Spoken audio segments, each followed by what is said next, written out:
action.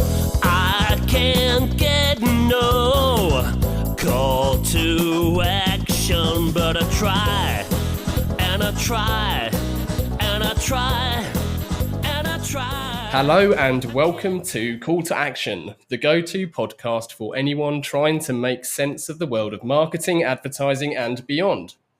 In an industry that is a minefield of utter bollocks, we aim to capture our heroes and allies from the front line to have a chinwag with. It's like Pokemon Go with the single but vital exception that it's not a short-term bandwagon of shite.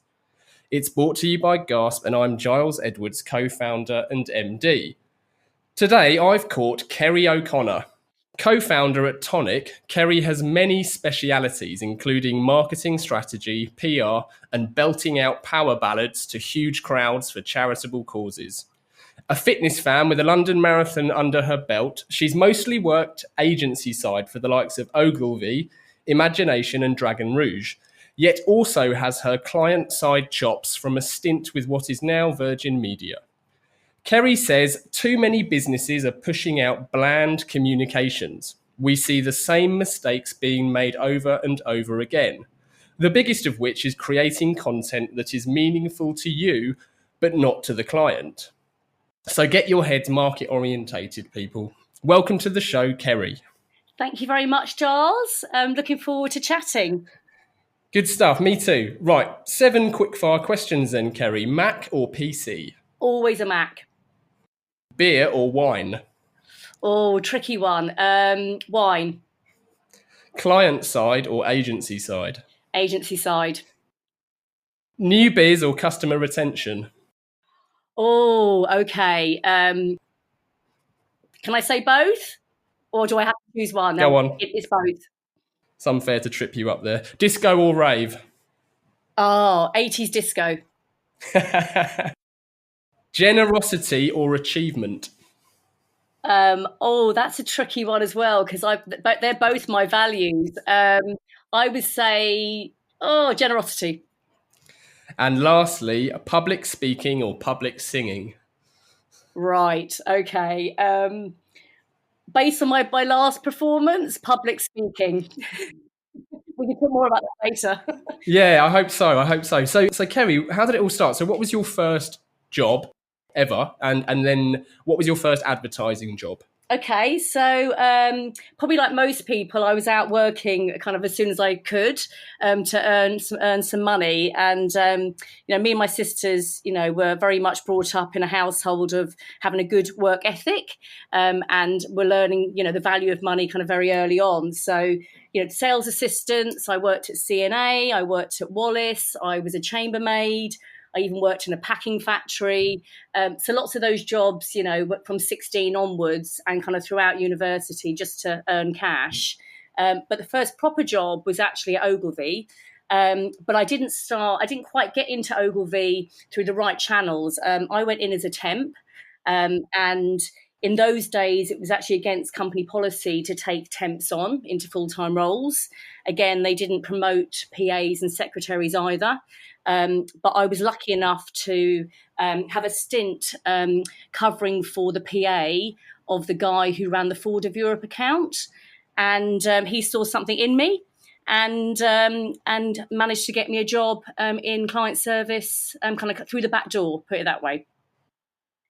Well, that seems like an odd policy, doesn't it? If someone's talented, surely that promotion shouldn't be prohibited. Yeah, and Amy Keane, who was chatting on one of your podcasts recently, I mean, she had a similar kind of journey in, and there was a lot of stigma if you got into advertising in those days, if you were a temp or a PA or a secretary. But some of us did kind of slip through the net. And I guess, without that particular gentleman kind of seeing something in me, maybe I wouldn't have stayed in the creative sector at all. Yeah, and how long did you stay there then with Ogilvy? At Ogilvy, I was there for 4 years and I spent the last 2 years at Ogilvy and Ogilvy One because I worked on the Ford account, which was kind of headed up at Ogilvy, and the IBM account, which was headed up at Ogilvy One. In those days, Ogilvy One was considered the kind of poor cousin. It was the kind of direct marketing kind of arm of the business. but actually became very fundamental to the business because it also was the division that was working on what we call then interactive, which is now digital. So obviously became very important to the business over the years. Yeah. Okay. And what happened after Ogilvy, and how did you go from Ogilvy to Tonic, which we'll come on to in more detail a bit later? Yeah, so after Ogilvy, I had a great time at Ogilvy. It was, such a fantastic place. I mean, it really is called the University of Advertising for a reason, because you learn so much there and you get great exposure and great experience, big agencies, big clients. But I think I wanted to get some client-side experience, and that's when I went to what is now Virgin Media, but it was NTL Interactive at the time. And got some client-side experience, but soon realised that, agency life was for me, very different cultures, so I think you soon realise kind of which side of the fence is you're suited to. And then after NTL, I went to Publicis and I moved into in-house marketing, because when I was at NTL, there was a lot of mergers and acquisitions going on. They had bought part of Cable and Wireless. Obviously, then there was a merger with Virgin Media, and it was real chaos there. The whole kind of communications and marketing internally and externally around all of that was quite a mess. So it kind of got me interested more in kind of marketing and comms. And I wanted to go back into agency world. So I went back into Publicis and I went into the marketing department, and kind of that's where my career has kind of carried on in that kind of way. So Publicis, I was there for a few years. And then, as you're always trying to learn as you go, it's always very important that when you stop learning, you should move on. And I wanted to learn more about kind of brand and the role of brand in marketing. And that's when I went to Dragon Rouge, and that's where I met my now business partner in Farnfield, because he was one of the co-founders of Dragon Rouge. From Dragon Rouge, then, was that the last step to creating Tonic? No, I'd worked at Dragon Rouge for many, many years. I absolutely loved it there. It was just like a family. I think I'd gone from big agency culture to a small independent. I mean, they're not that small now. They're still independent, but there's 8 offices now. But I think, it's much more hands-on. You get exposure to many different, in fact, you get exposure to whatever you want when you're in a small company, because you can kind of put yourself forward a lot more than you can in large organisations. But again, I'd kind of got to the stage where there wasn't much more I could do there. There was nothing more I could learn. So I went from, running the marketing department there of 40 people to Imagination, to running the marketing department for EMEA to 400 people. So, done quite a big step there. Imagination is an experiential company. So again, a different sector to get my head around. And I stayed there for a few years until I was ready to kind of branch out on my own. Cool. Can you sum up the difference or the challenges going, if we take a step back, going from agency to client side? Because I think, certainly from my experience, that transition from client to agency is typically people think that's harder than going agency to client. Now, I don't know if that's something that us agency side folk like to tell ourselves to make us feel superior in some warped way, but what was that like for you, and why did you ultimately step back into agency side after NTL? Yeah, it's interesting because, I mean, obviously it is a cultural thing, and it's really down to your own character and personality and the type of environment that you want to be in and what you perform best in. And, client side is actually very 9 to 5, so the benefit of actually, just doing a normal day's work. So first of all, I felt really out of sorts because I was finishing work at 5 rather than probably finishing at 8 or 9, which I was used to. But, you do get tied up with quite a lot of procedures and formality and policies when you're in client side. And actually, there's lots of parts of your work, aren't that much fun. And I think, there's a stat about how much time clients spend with their agencies, and it's only 5% of their time.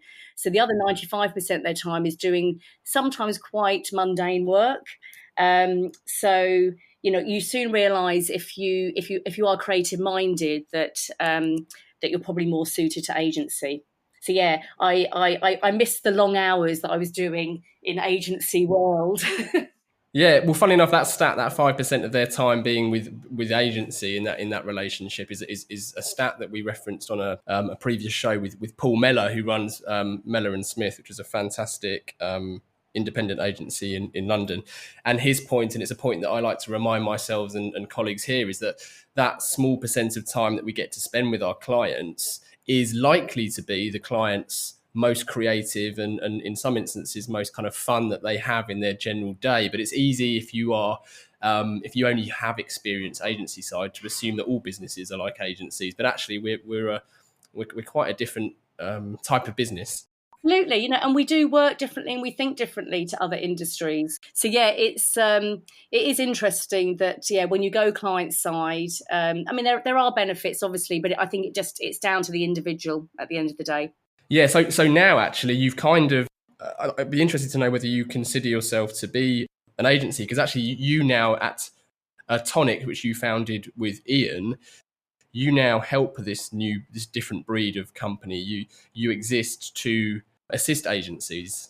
Yeah, absolutely. I guess we're not an agency. I guess we're more of a consultancy, a management consultancy. But where the bigger agencies might go to one of the large management consultancies, there's a whole load of other agencies. There's something like 30,000 agencies in London. Obviously that's from one-man band to much bigger agencies. And where do the smaller independent agencies go for help? They probably don't want to go to a large management consultancy. And also we've worked in the creative space, so, we've worked in those different agencies in different sectors, with different kind of management styles and cultures.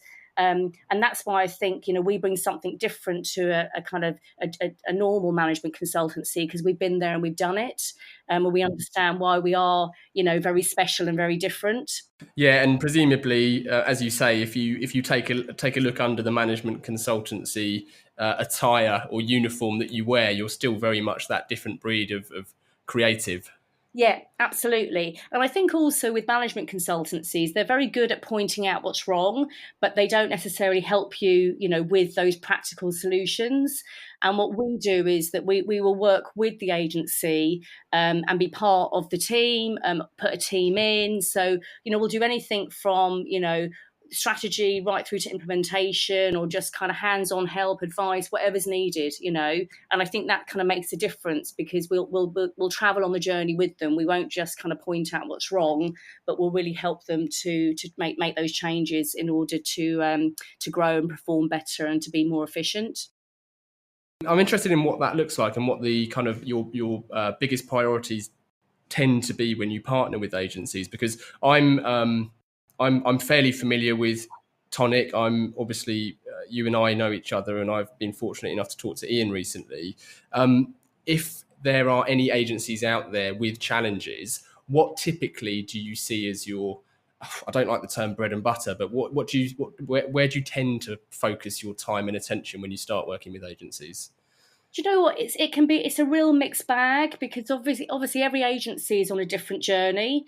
But most agencies have growth on their agenda. They want to grow in some shape or form, and that might be moving into new territories. It might be in introducing new sectors, or just literally looking at how they can grow better by, developing their existing clients or winning new business, or just improving their profit margins. So, what growth means, first of all, is going to be very different. And then also, it really depends on, the size of the agency and how much budget they've got, and, how much ambition they've got. So we tend to start with, just getting under the skin of the agency, and then working out what we think they should do and what should be priority. Because a lot of the time it's just knowing what you should do and when you should be doing it. because the agencies do get stuck at different points, and it could be something to do with they're just not efficient because they haven't got the right systems. Maybe they've grown really quickly and their systems, and they've outgrown the systems they've got. Maybe they just don't have the right talent in place in order to to fulfill their growth strategy. Maybe there's some kind of issue with the leadership team. There's all sorts of different things that can be going on, and most of them can be easily fixed with the right help. But I think it's bringing somebody external in to kind of prompt and challenge in the right way, and then, like I said, just to get some kind of priority in place. And a lot of the time, it's just telling people to actually not do things and focus on the things that are going to have the biggest impact, and kind of do it in steps. Because I think what tends to happen a lot is that agencies try to do a lot of things, or they're doing nothing. So it's just trying to get them to focus on the right things.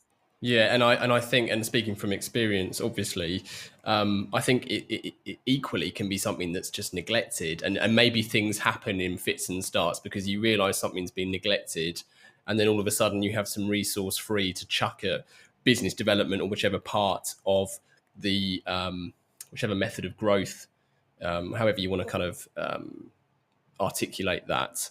And then it can start and stop depending on your own client needs. Yeah, I mean, and that is a big problem, Giles, because what tends to happen is when the panic button is pressed, that's generally when people start thinking about, business development. And actually, it should be something that you should be doing all the time, because what tends to happen is, we all get kind of caught up on, on client work, and we take our mind off the pipeline, and then suddenly there's a big issue. Maybe you lose a client, or suddenly there's a client that, decides that there's a change internally client side and they can't fulfill maybe the plans that they put in place with you. So I think, agencies don't often think about and anticipate these kind of variations in income they might have. It's down to kind of poor financial planning, at the end of the day. But it's also because, everybody's so busy doing the day to day, they don't give enough focus to the future, and we find this a lot with agencies, and suddenly, things are desperate, and then they're putting in place some business development plans. And these things take time, to get that business development engine working. It can take months, and it is the long game now, as we know. The whole kind of new business machine isn't the same as it used to be. Most agencies, understand that it can take months to get a new client through the door. Yeah, but certainly when we're talking to clients about any form of, I suppose, direct marketing, we like to use the metaphor of watering the tree and picking the fruit. And I think there's been a phase, certainly with clients that we talk to, of everyone just picking fruit with certain types of digital, mostly activations, and neglecting that long-term, or not even having a long-term strategy. Things tend to get measured in such ever decreasing cycles of time. But you do need to have an idea of the long term, particularly as you said earlier. Things there's criteria that affects this. So one of them, as you've rightly said, is the ambition of the agency. Alongside that, I've heard you talk about the importance of making sure your own business strategy and marketing strategy are completely aligned, because you need that for your own business development. I mean, you'd be surprised how many agencies just aren't clear on where they're going in terms of their ambition and vision. So again, we often have to kind of go back a step and just make sure they're really clear on that. And also just, have they got objectives? Again, you'll be surprised how many agencies don't, And again, are those objectives, can they be translated into practical actions? So it's all well and good having some objectives, but if you can't actually, they're not practical, then they're not really, they're not really worth anything. Yeah, it's easy to get fluffy objectives, isn't it, that you can't truly measure. Yeah. And I think, you have to be kind of really hard on yourself when you're putting those objectives together. And be really clear on, where are you going to get where are these opportunities coming from in order to win new business, and how can you do it in the most profitable way? So there's always that profit question as well that should be in the back of your mind. But back to your point, yes, making sure that all your activity is aligned to those objectives. And again, especially for smaller agencies, who tend, just don't do stuff. Just make sure that everything is working towards, the kind of clients that you want to win and the kind of clients that you think are going to be most profitable for your agency, and just don't do anything else. I think the days of doing there's obviously there is press activity for awareness building, but also generally when press activity is done really well, it's all in line with the overall business development plan and the objectives. I think another thing that agencies struggle with is being really clear on what they're good at and what makes them special, and there is a lot of looking at other agencies and how they talk and how they sound and what they're saying. And we always advise our clients, to stop looking at other agencies and what they're saying and their tone of voice and what they're doing. Yes, you do need to know who your competitors are, but you need to be finding what's unique to you. So having a kind of clear positioning really does make a difference, and also really understanding that a really good positioning is all about your offer and your clients. It's not fancy words. And I think a lot of agencies get caught up with and spend a lot of time putting together positionings and propositions that actually don't mean anything. They don't mean anything to the clients. And I think that is one of the things in this industry that we get caught up with. It's that kind of the jargon, and the fancy copywriting. And yes, a good positioning does need to be written well, but it actually really does need to be a business asset, and it needs to, like I said, have the clients and the offer very much in mind when you're putting them together. Yeah, you're right. And I think what you've just said about positioning is, it's the same points about objectives being fluffy. It's so easy for any company or agency, in this instance, is positioning to just be fluffy and not really and not really make sense. So yeah, there's jargon at play.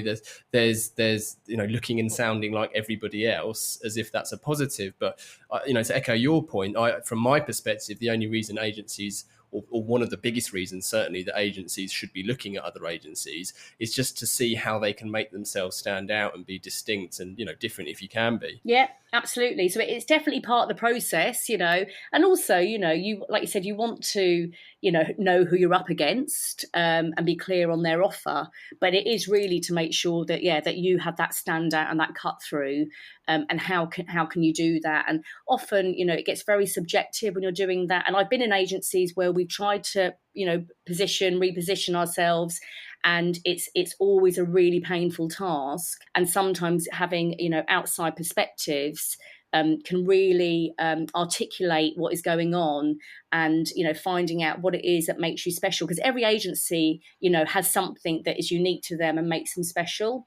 But often you just can't see it. You can't see the wood for the trees. So when we do positioning exercises, we always say that at the end of the exercise, if anybody says it's the tonic positioning, then we haven't done our job right, because it really should be that all we've done is pulled out all those great thoughts and ideas and approaches and articulated it in a way that the agency can't, like I said, because they're just too close to it. So, the positioning doesn't belong to us. The agency has to really believe in it. And it belongs to them, and it's something that they can kind of actually move forward with and really make sure that it flows through all their behaviours and communications. Yeah, I agree. And having someone external come in can really help diagnose exactly that. And again, to draw parallels to the working clients that we have, often we'll talk to someone who doesn't think they have competitors, and I'm putting words in your mouth here, but I imagine you talk to agency owners who think their positioning is clear, but actually it might be clear in their own head because they know what they intend it to mean. But if you ask anyone externally, and crucially the people who they want that positioning, what that positioning is there for, they might not understand. We talk, well, I regularly hear that clients say they don't really have any like-for-like competition, but that's with all the context and knowledge that's in their head. If you look at the target market, they might not have a clue that you're so different. In fact, most of the time they don't.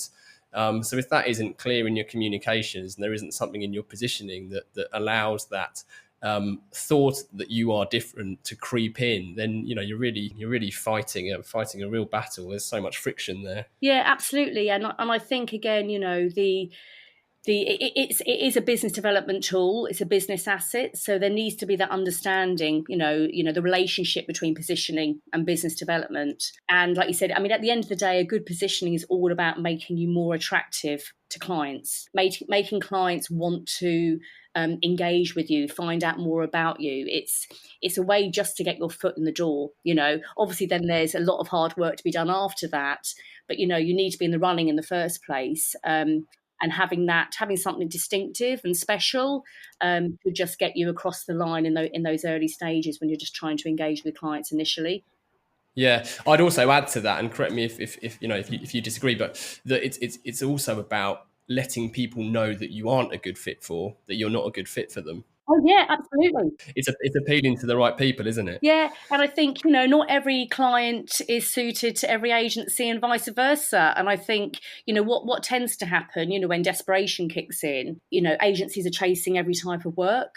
And actually, again, if you've done your positioning really well and you've really thought about the ideal clients that are going to again make you to fulfill your growth strategy, there'll be clients that you'd never go after. But what tends to happen is that all gets forgotten because in the madness, and when desperation hits, and that's why the initial planning, being really clear on where it is that you're going and the kind of work you're going after. If you've done that, then even when things do get a bit hairy, which they do, you stay focused because you've really given that some really kind of rigor in the first instance. And you're really clear on your growth strategy, and where you're going in the next kind of 1 to 3 years, and what needs to be done in the short term and the long term. So, I mean, there are lots of things to think about, but actually I think it's back to that point that we were talking about earlier, that work isn't necessarily done. Managers and leaders of businesses do tend to be kind of taken away from that work, and they're working on the day-to-day. And again, maybe doing things that, aren't their expertise because they're a small team. So we often see the case of, the CEO and the MD, they're doing HR and they're overseeing IT and things like this, and there are ways around that so they can be doing the things that they are really, really good at, and and having other expertise brought in that can manage those other functions and actually do them a lot better than they can do them. Yeah, and a lot more effectively and efficiently, no doubt. I want to talk more about what comes under the umbrella term of growth. But before we do, I thought I'd go off piece slightly and ask what your opinion is of new biz pitch processes and how best to qualify those. So I can give you a very recent example. We've declined an opportunity to pitch because the client wouldn't share with us the agencies that we were up against. So, which, that in itself doesn't mean it has to be prohibitive necessarily, but it was more their reluctance to share that information. And the way I see it is, you wouldn't ask a boxer to enter a ring and not know who his opponent was. Yeah. But what's your opinion on the general pitch process? Because that's evolved quite a bit in the time I've been running GAS, which is 10 years. But, going back a lot further, the pitch process is something that isn't going to disappear overnight, but in my opinion, certainly needs to evolve. Yeah, absolutely. And it's interesting that you make that point about, asking those questions up front and not getting the answers that you want. I mean, first of all, it kind of sets off alarm bells. Is this the kind of client that you want to work with? And yes, there's obviously, they have their own kind of procedures in terms of what they can and can't share. But I think there's a lot of kind of cloak and dagger with it, which is unnecessary. I also think that, a lot of agencies just don't want to get involved in pitches anymore. It takes so much time and obviously budget, and for morale not to win them is also not great at all. I mean, I remember in the Ogilvy days, it was an honour to be invited to work on a pitch. And I worked on some great pitches when I was there because, Ogilvy very much celebrated the whole process. So even if they didn't win, everybody were rewarded for their contribution. Whereas I think now a lot of people shy away from even wanting to get involved in pitches because maybe they've had a bad experience or the risk of failure. But, obviously it does need to change because it's obviously not working at the moment. But like you said, there is improvements, and we are seeing improvements in the way that these are handled. And also, just to add a bit more detail to my earlier point, that I have no doubt whatsoever that there are pitch processes being run as we speak and as we record this that are doing things precisely the right way. So I don't want to pull them all in one bucket, but equally, I think the answer to most pitches that we, certainly from my perspective, that we've been invited to participate in, is the answer really is probably strategic. It's less of what these pitches become, which is more of a beauty pageant. And in order to really deliver what that client needs, that takes a lot of time. It takes a lot of time with the client. It takes an abundance of resource. And in most instances, it's not possible to do that in the brief time you're given to respond. Yeah, and also, there's normally a window of opportunity to ask some questions throughout that kind of preparation period, and obviously that is fundamental. But if the wrong questions get asked, or you've got the wrong person asking those questions, and this is obviously down to the big issue that we have again in the industry, where the wrong people are doing business development jobs. They don't have the specialisms that's needed and the expertise that's needed.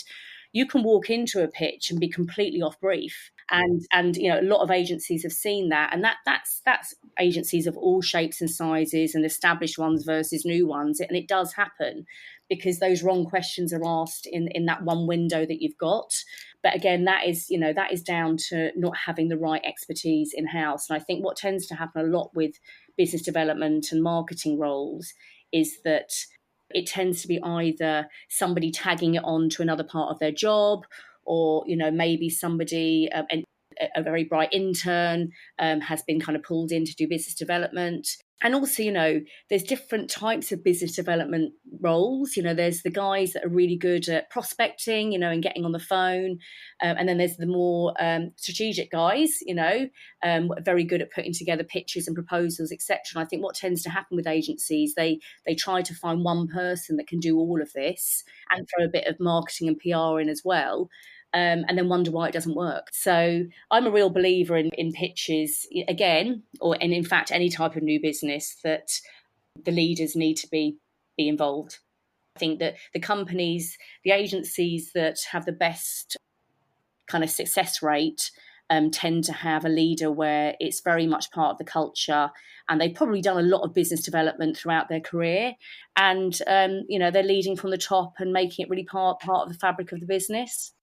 So then going back to that umbrella term of growth. So when I hear the words business development, like a lot of agency folk listening, I do, and wrongly think just new biz. But actually, and this is something I've heard you articulate really well, is it's as much about developing existing clients and retaining existing clients. Yeah, absolutely. I mean, we actually put kind of business development.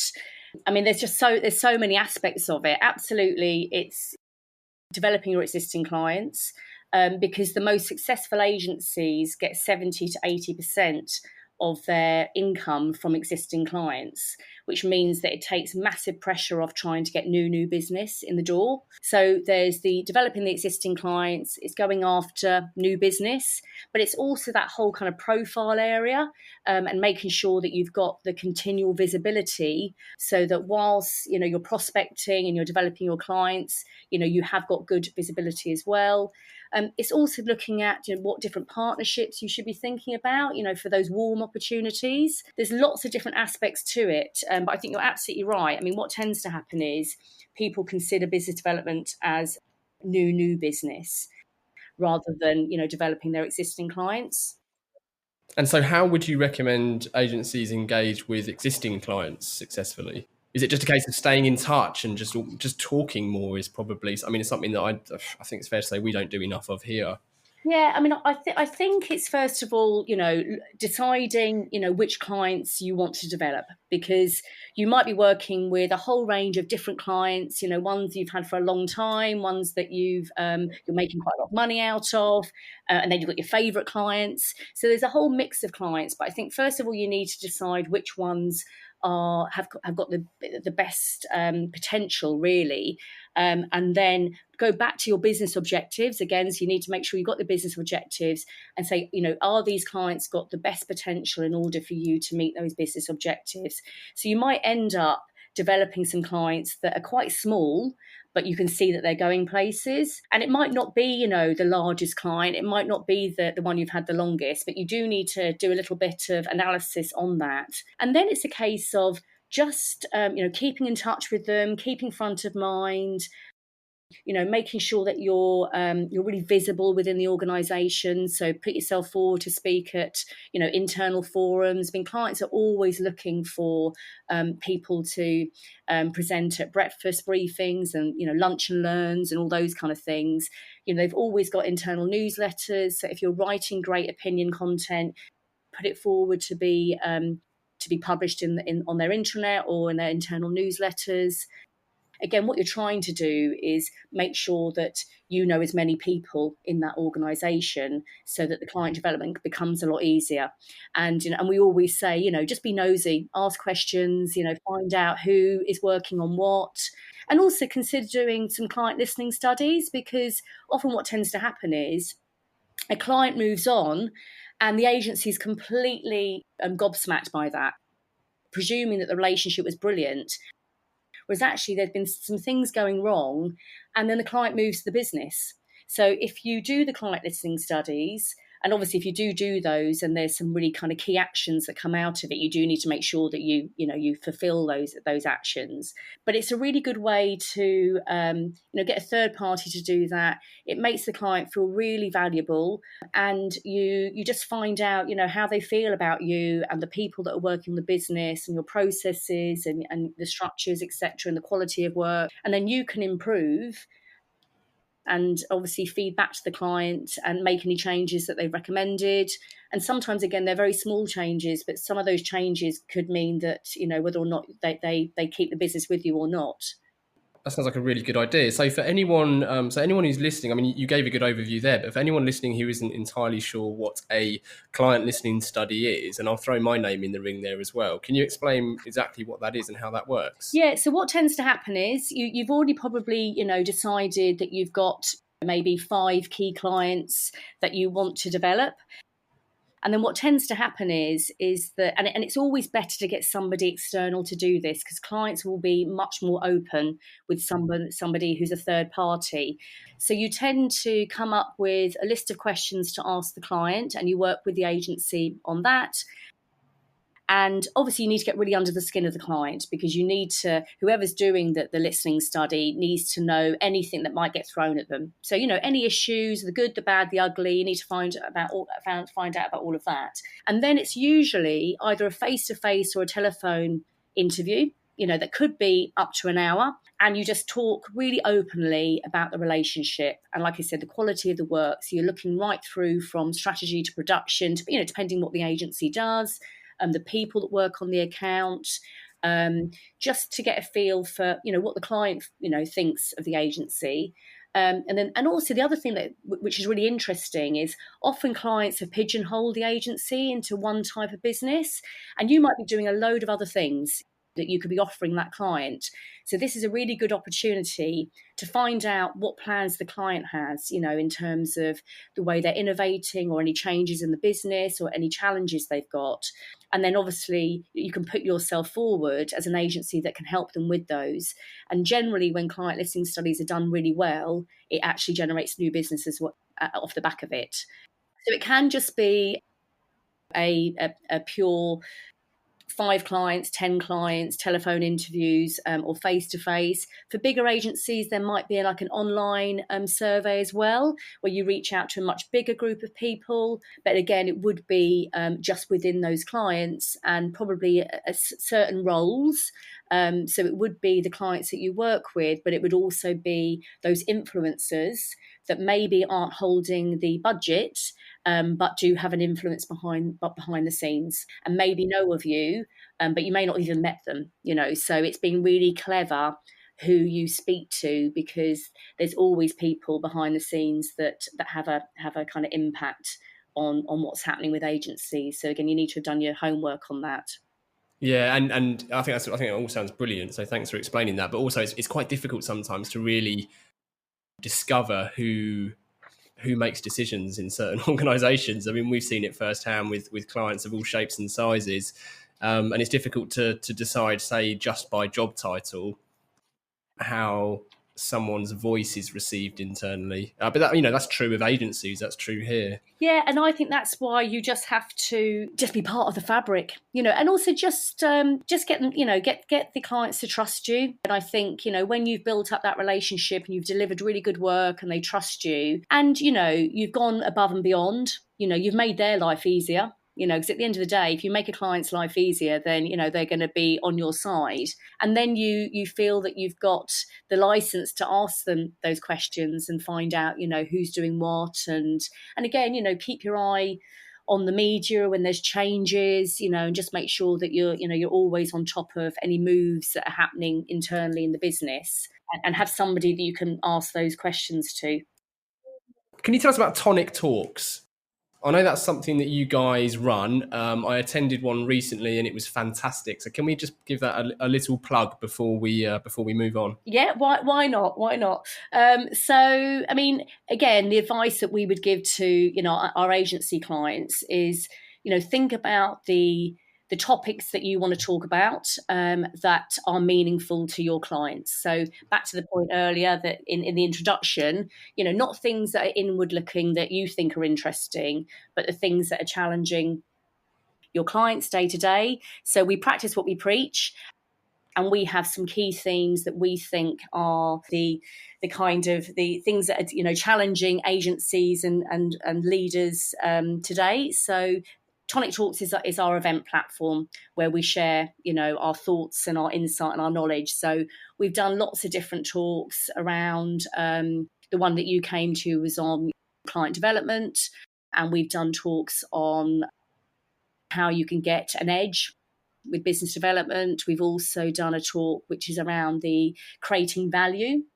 So agencies who are thinking about wanting to sell, how can they make sure that they're creating value?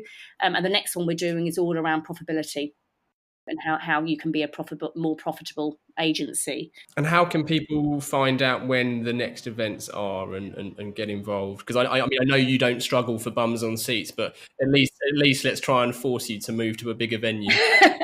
Yeah, exactly. I mean, I think obviously the topics are of interest, so that is great. So people seem to enjoy them, and also they're really practical, and a really nice bunch of people come, very open, and lots of questions get asked, and people really do share their experiences there. So we're very lucky that we've always pulled a really good crowd. But yeah, we do use LinkedIn. I know it's had bad press in some of your previous podcasts, but that's the social channel that we use. So we announce all of our Tonic Talks on our LinkedIn page, which is Tonic Creative Business Partners, and on our website, which is tonicpartners.co.uk.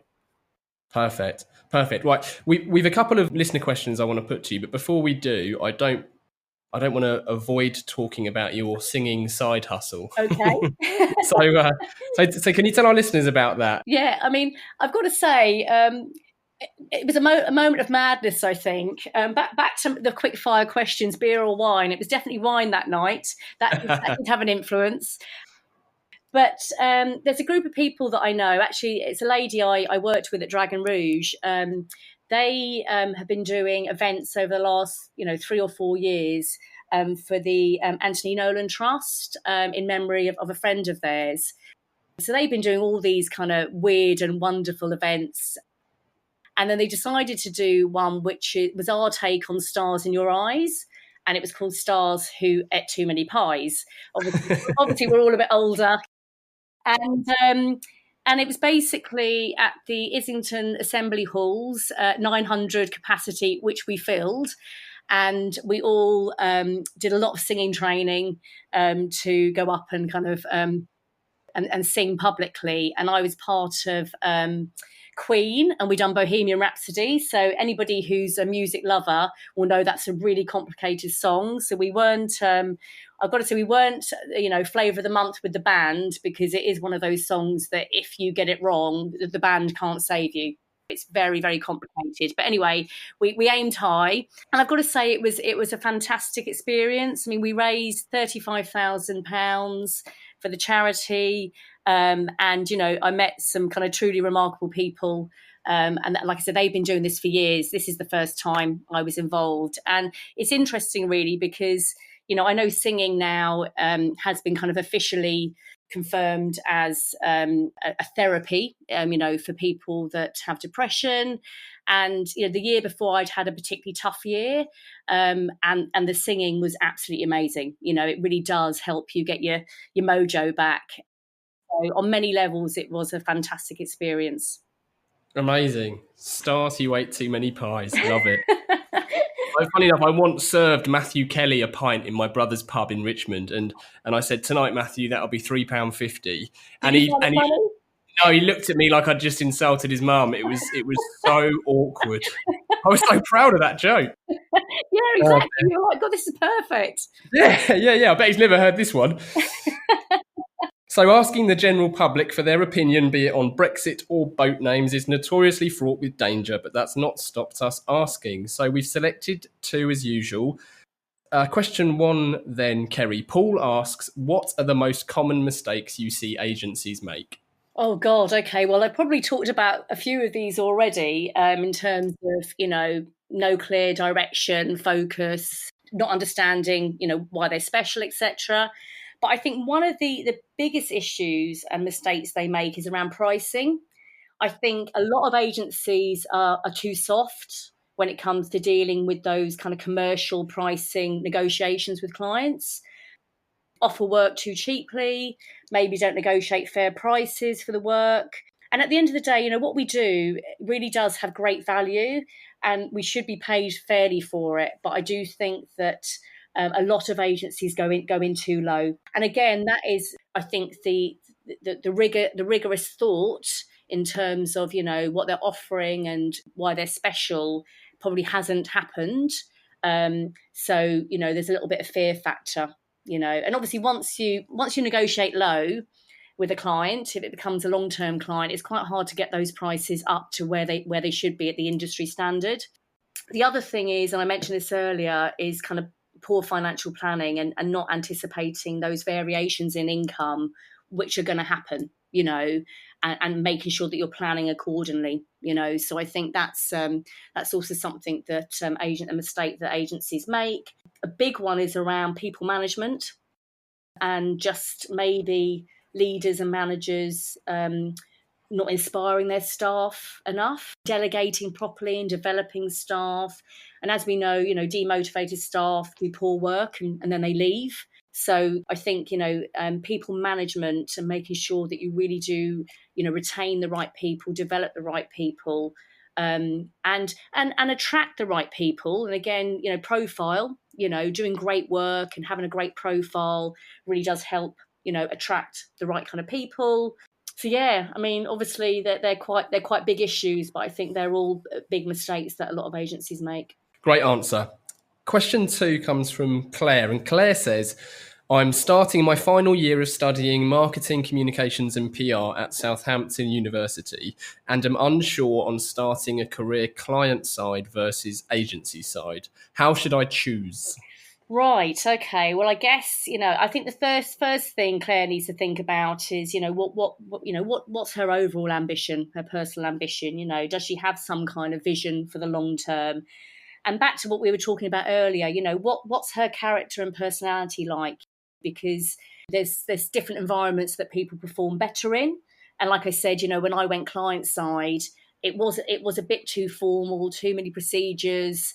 And it wasn't as creative as I had enjoyed and I wanted to be in. But I think the great thing is that there is overlap now. If you go client side, there is opportunities to go agency side and vice versa. And I know from my experience in agencies, having a client coming in and working in the business brought, very different perspectives and that kind of insight, the behind the scenes insight that agencies are always wanting to know, So, in an ideal world, you'd probably do both because, that would give you more opportunities. But back to our point earlier, a lot of time client side, you're not doing the fun creative stuff. So if that's your personality and your kind of love, maybe agency side is kind of better. Yeah, that makes sense. And as exactly as you say, you're not choosing one for life. Yeah, exactly. And as we know, there's a lot of movement now. People don't stay in jobs, for many, many years like they used to. It's literally, a couple of years and move on. And obviously that makes you grow and learn and exposure to lots of different environments. So yeah, I think it's a case of if you can get the opportunity to do client side and agency side, at least then your decision's very clear. Yeah, and I think just to echo your earlier point, at least you become a bit more empathetic for clients. You develop that empathy and understand things from their perspective, particularly working with agencies. Yeah. So the final part of the interview then, Kerry, is our 4 pertinent posers that we put to all of our guests. So these are our usual questions, starting with, what advice would you give to your younger self? Okay, so I was always really blessed with having good bosses and role models. And I think looking back, I wish I'd probably taken advantage more of their knowledge and experience. So unofficial mentors. I've done more of that as I've got older, and I kind of unofficially mentor people as well. I just think that it's a shame I hadn't done that earlier in my career, because I think that the knowledge and the expertise from people that are older than you, that you admire and respect, is invaluable. So yeah, I kind of wish that maybe I had been kind of smart enough to have done more of that when I was kind of first developing and growing. Okay, yeah, that's good advice. If you could banish one thing from the industry, Kerry, what would that be and why? Oh, okay. I don't think I've got one. I've probably got more than one. But I'd probably say egos. Okay, yeah, nice one. Because there are quite a lot, as we know. And I think sometimes there's the egos which, they're very clearly, they have an ego and they're proud about it. But then I think the ones that are kind of slightly worse are the people that pretend they don't have an ego. So yeah, that is that's always interesting, because we do have a few of those in the industry. But again, the other thing would probably be jargon. I think we're getting better at that. I remember when first started out at Ogilvy, there was a lot of jargon, and clients aren't interested. I think it's, again, just being really simple and clear, clarity in what you're saying, and don't kind of hide it under, fancy words and jargon. Well, I think both of those things, both size of egos and quantity of jargon used, is almost inversely proportional to real talent. Not always, but Yeah, I think you're right. Yeah, hiding behind those things. Are there any books that you can recommend to our listeners? Yeah, I've got to say, I don't read many industry business books. Over the years I have done. It needn't be industry. Yeah, do you know, and the book that I've got to say that I found kind of most interesting and I'm going to say life-changing, is quite a big statement, but I'm going to say that, is kind of a spiritual book, and it's called The 4 Agreements by Don Miguel Ruiz. And basically this book, I think if everybody read it, the world would be a much better place. So putting it simply, the 4 agreements are: always be true to your word, don't take things personally, don't make assumptions, and always do your best. So it made me think very differently about a lot of things and situations, and just being, much more clear-minded every day. So yeah, I did enjoy reading that book, and I have recommended it to quite a few people over the years. Okay, brilliant. Well, we'll link to that book, and might even send a copy to the White House.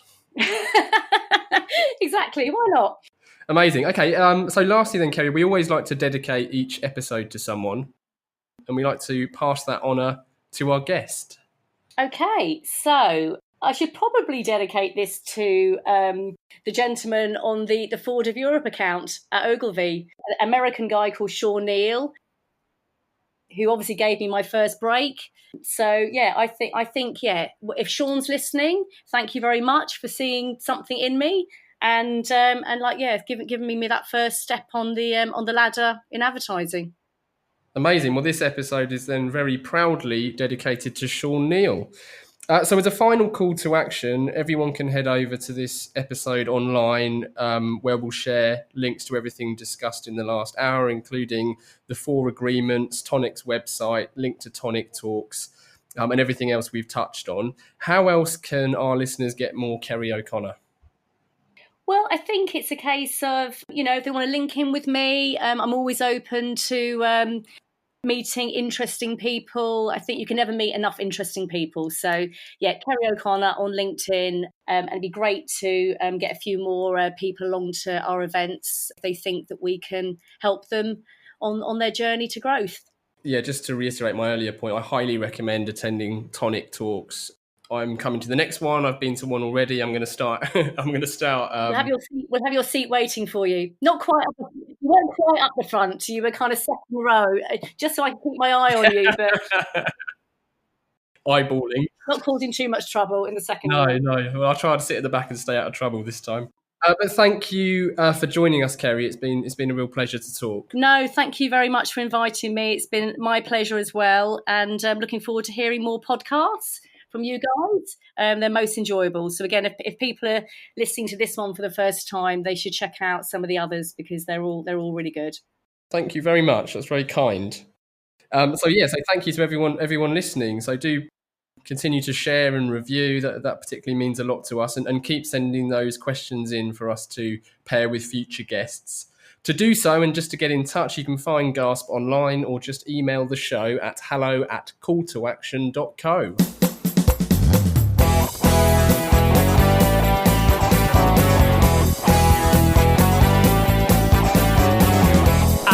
Can't get no call to action. I can't get no call to action, but I try and I try and I try and I try.